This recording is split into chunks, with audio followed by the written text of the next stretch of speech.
Assalomu alaykum azizlar barchaga. Yana bir bor ko'rishib turganimizdan xursandmiz. Demak, bugun ham natijalar bilan gaplashamiz. Aynan Nevrozdan, qo'rquv, vahima, panический atakalardan butkul 100% chiqib ketgan Namangan viloyatidan Yoqutxon opamiz bilan suhbatni tashkillashtiramiz. Assalomu alaykum, Yoqutxon opa, yaxshimisiz? Salomatmisiz? Va alaykum assalom. Ustoz, tuzukmisiz? O'zingiz charchamay ishlayapsizmi? Rahmat, Allohga shukr.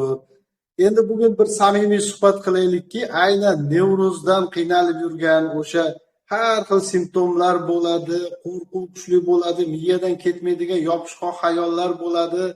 Shunaqa simptomlar bilan, Nevroz bilan kurashib kelayotgan insonlar bizni suhbatimizdan ozgina bo'lsa-da foyda olsin. Shuning uchun bir samimiy suhbat qilishga taklif qildik. Xo'p, Yoqutxon opa, sizda qachon boshlangan va qanaqa simptomlar bo'lgan? O'shanga javob bersangiz. Menda endi odamlarda aytamanki, bir xil odamlar ichi torroq, bir xilga odamlar jirrakroq bo'lar ekan menimcha. O'shanda ko'proq odam shu anaqaga tushib qolar ekan. Men o'zim qandaydir shu ichim tormi deyman, shunaqa nimalarim bor-da, lekin shu 18-19 yildan beri shu nimada yurardim.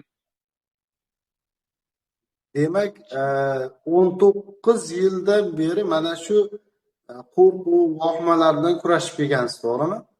To'g'ri, vahima, qo'rquvlar, juda qo'rquv menga ko'proq. Endi sal o'zimni qo'lga olganman, qo'rquv yo'q, kimga bo'lsa javob qaytara olaman hozir. Yoshim katta bo'lib qolganigami yoki-da bir shu holatda endi kimga bo'lsa ham javob qaytara olib, qo'rqmasdan yashashga undaydi-da, Allohim o'zi kuch-quvvat beryapti. Albatta, albatta. Xo'p, sizda qanaqa simptomlar ko'proq bo'lgan? Menda qo'rquv, vahima kuchli, rosa kuchli. Vahima nima, qo'rquv o'ta meni yengib qo'ygandi. Boshim ko'proq og'rirdi. O'zimni holsiz hali qilardim, yuragim o'ynardi. Shu charchoq ko'proq bo'ladi, holsiz bo'lib.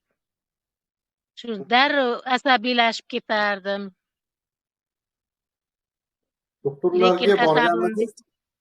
Doktorlarga borganman, nerv patologlarda rosa davolandim, nerv patolog anaqalarda borib. Tez doktorlarda yotib davolanaman shu nimalarga. Yana nimalar qildingiz? Bunda kasallikda odam juda ko'p marta doktorlarga murojaat qilaveradi. Sog'lomsan desa ham qayta murojaat qilaveradi. Necha marta bordingiz 18 yil ichida? 18 yilda yiliga 3 marta, 4 martadan boraman doktorga. Lekin kelaman, holsizim, yana takrorlanaveradi, yurak tez uradi, qo'rquv, vahima ketmaydi hech ham. Xo'p, to'y ma'rakalarga boralarmidingiz yoki bora olmay qolganmidingiz? Anaqa yaxshi o'tirishlar bo'lsa boraman. Lekin anaqa bo'lsa, o'zi musulmonchilikda bor, bir o'lgan yoki-da bir nima bo'lsa, qayg'uli narsa bo'lsa, umuman bozorda ham yura olmayman. O'sha yerda ham vahima bo'lib, qandaydir bozor qiladigan narsalar ham esimdan chiqib, xotiram ham ancha suslashib, hali bo'lib qolgan shu nimaga. Xo'p, hozir qandaysiz? Hozir yaxshi, Xudo xolasa, rosa o'zimni qo'lga olganman. Boshida aytgandek qo'rqmayman, Allohdan qo'rqaman, boshqa insonlarga javob qaytara olaman. Shuning uchunmi qo'rquvni o'zimga mahkam ushlab, qo'rquvni yo'q qilganman. Zo'r. Xo'p, bizni nechta darslarimizga qatnashdingiz? Ko'p, Xudo xolasa. Mana shu qishda qo'shilgan bo'lsam, darsingizni hammasiga qatnashib kelyapman. Juda yaxshi. Xo'p, deylik 18 yil, 19 yil mana shu dard bilan kurashib, doktorlarga borgansiz, tabiblarga borgansiz, hamma joyga bordingizki, bir hafta 10 kun yaxshi bo'lib qolasiz, yana o'sha qo'rquv kelaveradi. To'ylarga, ma'rakalarga, o'sha azalarga borolmay qolgansiz o'sha paytlari. To'g'ri. Xo'p, 18-19 yillik kasallikdan necha oyda chiqib ketdingiz? 4 oy bo'ldi, 5 oy. Xudo xolasa doktor men gap bilan ham davolasa bo'larkanmi deb avvalgi ishonmagandim. Aha, Sizni bir marta bergan anaqangiz bilan shu chiqib ketishga harakat qildim. O'sha kundan o'zimni mahkam ushladim. Ungacha holatim rosa yomon edi. O'zimni o'zim boshqara olmas edim. O'zimni qo'lga ola olmas edimda hech ham. Sizni bir marta darsligingizga bergan gaplaringizga, nimalaringizga asoslanib o'zimni o'sha kundan mahkam ushlandim. O'lsam o'lib qolay, nima bo'lsam bo'lay deb o'zimni qattiq ushladim.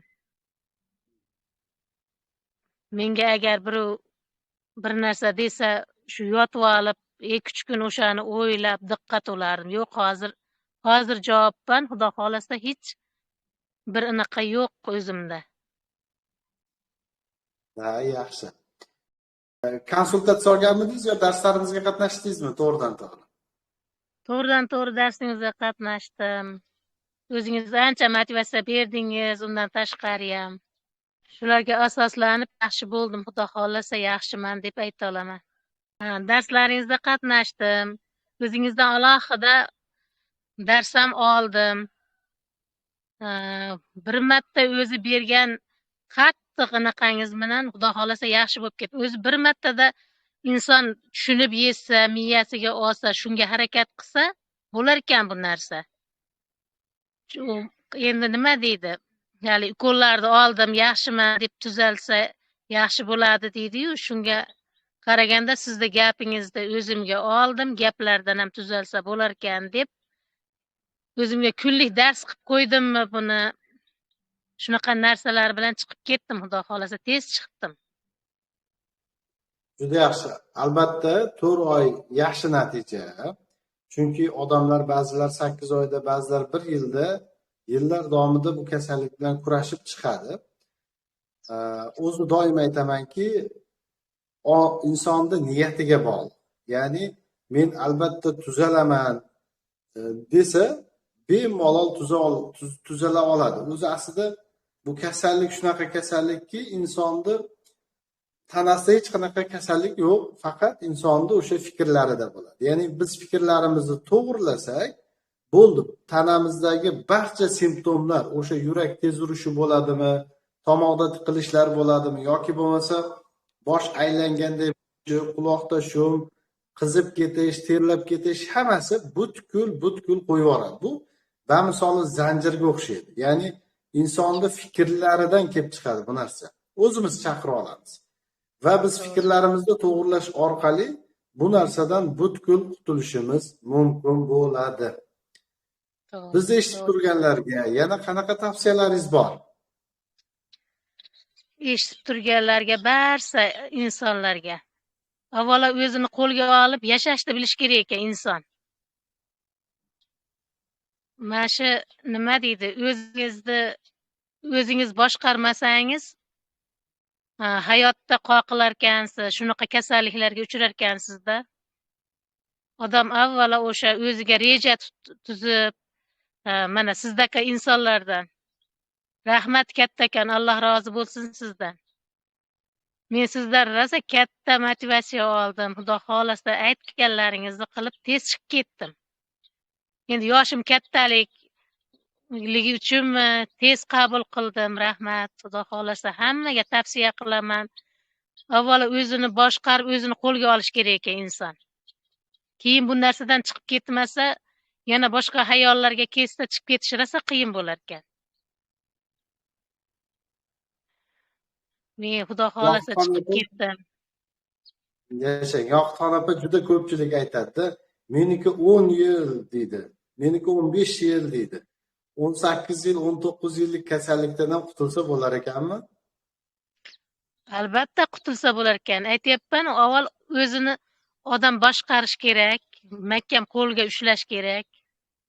Dunyoyi anaqalarni tashlash kerak ekanda.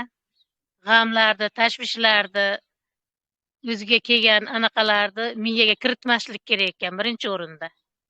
Yaxshi xayollar, shunaqa narsalar bilan yaxshi nima deydi, sayohatlarga, bu dunyoning g'amini qilmasdan ko'proq o'sha shukr qilish kerak ekan, tafakkur qilish kerak ekan siz aytmoqchilik. Shunda hayotingiz zo'r kechib bunaqa kasalliklar umuman yaqinlashmas ekan insonga. O'sha darslarimizdan olgan qaysi mashqlar sizga zo'r yordam berdi? Menga nafas mashqi shunaqa zo'r bo'ldi, yurakka ayniqsa quvvat bag'ishladimi deyman.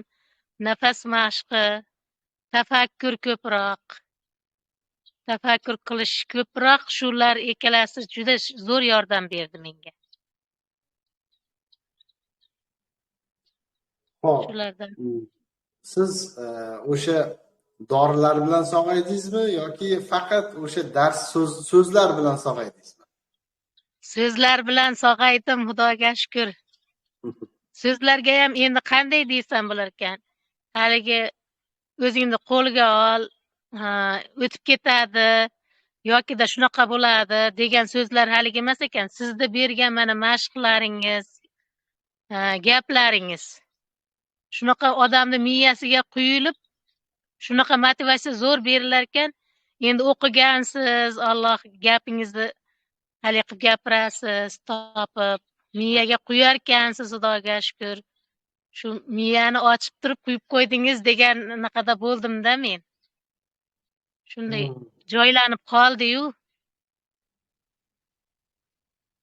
Endi barchasi Allohning fazli bilan. Demak, u kasallik 10 yil bo'ladimi, 15 yil bo'ladimi, 18 yil bo'ladimi, tuzalsa bo'lar ekan. To'g'rimi? 4 oyda tuzaldingiz. To'g'ri, tuzalsa bo'lar ekan. Sizda ham ishonchsizlik kuchli bo'lganmi boshida, Yoqutxon opa? To'g'ri, ko'pchilik o'zimda o'g'illarimda ham, boshqa nimalarda ham, men sizga anaqa berayin, endi ko'pchilikdan eshitdim-da, men sizga dars berayin, menga quloq soling deydi. Lekin uni ham odami Allohning o'zi yaratgan bir anaqasi bo'lar ekanda, ko'pchilik aytar, qo'lga ol o'zingni, bunaqa hayollar bilan yashama. Hali o'lib ketsam bo'lar ekan, palon bo'lsa, yo'q. Bunaqa narsani noo'rin, Allohga ham xush kelmas ekan.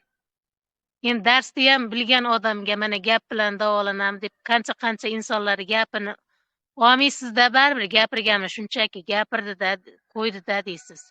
Lekin mutaxassisi hamma narsani ham gap bilan davolasa bo'lar ekan 100%, mana ukollar bilan boshqa mana ishonch ekanda. Avvalo ishonch. Shunda hamma yo'q.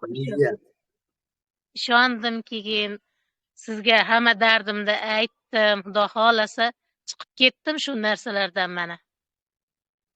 Yashang, iloyim bolalaringiz baxtiga sog' bo'ling. Hali to'ylaringiz oldinda, hali shirin tashvishlar oldinda. Siz sog' bo'lib tursangiz, shu bolalaringiz ham sizdan energiya olib, duolaringizni olib harakat qiladi. Ushalmagan orzularingizni ushaltiradi, Xudo xolasa. Xudo xolasa. Rahmat doktor, sizga ham. Alloh rozi bo'lsin. Sizga ham rahmat. Kasallar deymizmi, endi nevrozlar shu siz tufayli ko'p inson davolanyapti. Rahmat, Alloh rozi bo'lsin sizdan doktor. Hammamizdan, barchamizdan rozi bo'lsin. Allohga shukr. Mana shu joygacha eshitib kelganlarga, hozir ishonchsiz o'tirganlarga nima deysiz? Nima tavsiyangiz bor? Chunki siz 18 yil shu kasallik bilan birga yashagansiz. Oxiri tuzalmasa kerak, mayli endi birga yashab ko'nikib balkim qolgandirsiz. Shunaqa insonlarga nima deysiz hozir? Bunaqa insonlarga tavsiyam, avvalo yuragini keng ochadigan inson topilsin. Ishonch, avvalo Allohga ishonganday ishonib, sizda mana aytganingizni men qildim, ular ham qandaydir o'ziga yaqin insoni gap bilan nimasi bilan tuzalarkanda inson shuncha ukol oldik, ukollar endi nimaga ta'sir qiladi? Jicha nima deydi? Uspokayshi manaqa bo'lib turib yana qaytalaverar ekansiz.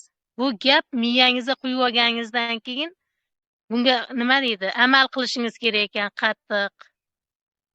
Ishonch bo'lishi kerak. Avvalo ishonch. Hamma yo'qda bu dunyoni g'amini qo'yib, avvalo Allohga, keyin sizga ishonsa, 100% tuzalib ketsa bo'lar ekan, doktor. Albatta, endi biz sababchimiz xolos. Hammasi Allohning fazli bilan. Biz tadbirni qilamiz, taqdir Allohdan. O'shaning uchun to'ppa-to'g'ri bu narsa hammasi ishonchga quriladi. Ishonch bu niyat. Ya'ni har bitta insonni qalbida, ichida, qalbini tub-tubida men albatta tuzalaman degan bir sof niyati bo'lsa, Alloh taolo o'zi yo'liqtirib qo'yaveradi sababchilariga. To'g'ri. Sizga kattakon rahmat. Yana qanaqadir gapingiz bo'lsa marhamat. Yana gapim, sizdan rosa minnatdorman avvalo. Keyin shu sizni gruppangizga, sizdan dars olayotganlarga Allohim hammasiga shifo bersin. Bunaqa nevrozlar odamni yemirar ekan, ichki yemirish xolos ekan bu. O'zimiz yemirar ekanmiz. Hamma narsani qo'yib shu yashash kerak ekan. Allohga ishonib, hech narsadan qo'rqmasdan, faqat Allohdan qo'rqib yashash kerak ekan. Boshqasi bo'ladigan Alloh peshonasiga yozib qo'ygan ekan hammasini. Alloh rozi bo'lsin hammalaringdan. Rahmat doktor, avvalo sizdan. Rahmat. Yoqutxon opa, sizga kattakon rahmat.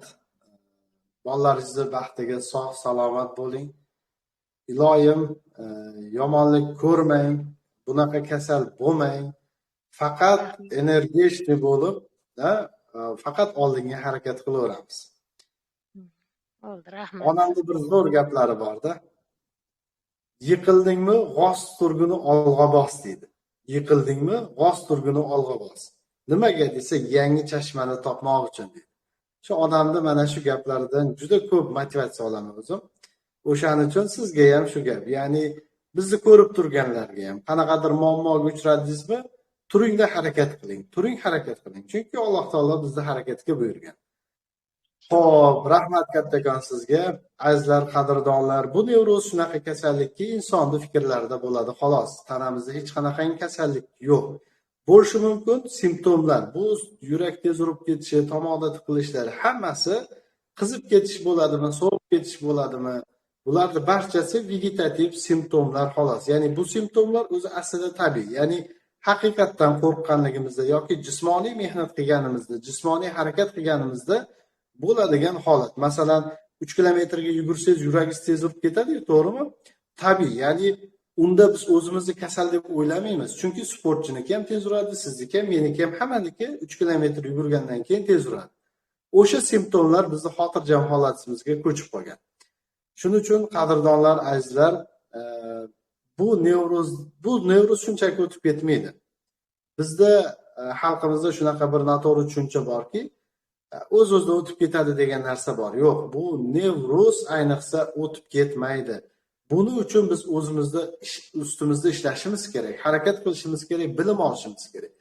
Nima uchun bilim olishimiz kerak? Shuni qisqacha tushuntirib beraman. Masalan, bizda aqlimiz bor, fikrlarimiz bor.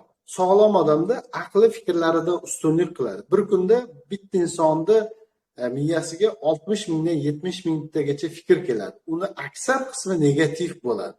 Endi mana bu aqli bor odam mana bu fikrlarini, yomon fikr kelgan vaqtida uni nazorat qila oladi aqli. Chunki aqli fikrlardan ustun. Nevroz holatida bu almashib qolgan bo'ladi. Ya'ni mana bu fikrlarimiz aqlimizdan ustunlik qiladi. Fikrlarimiz nima desa, aqlimiz ham shunga ergashib ketadi. E'tibor berib ko'ring. Sizda bo'layotgan holat sizni hech narsa qila olmasligini aqlan bilib turasiz, lekin baribir qo'rqasiz. Shuning uchun qadrdonlar, azizlar, sizlarga samimiy taklifim, tavsiyam shuki, o'qing, o'zingizda ustingizda ishlang. Bizga keling, bizda bo'lmasa boshqaga boring, boshqa psixoterapevtga boring. O'zingiz ishonadigan, ixlos qiladigan insonni oldiga boring, o'qing, bu kasallikdan 100% chiqib keting. Mana shu joygacha sabr bilan ko'rganingiz uchun hammaga rahmat. Sog' bo'linglar, salomat bo'linglar. Doimgidek to'kin dasturxon, mustahkam iymon tilagan holda keyingi videolarimizda ko'rishguncha sog' bo'linglar, salomat bo'linglar. Hammaga rahmat kattakon.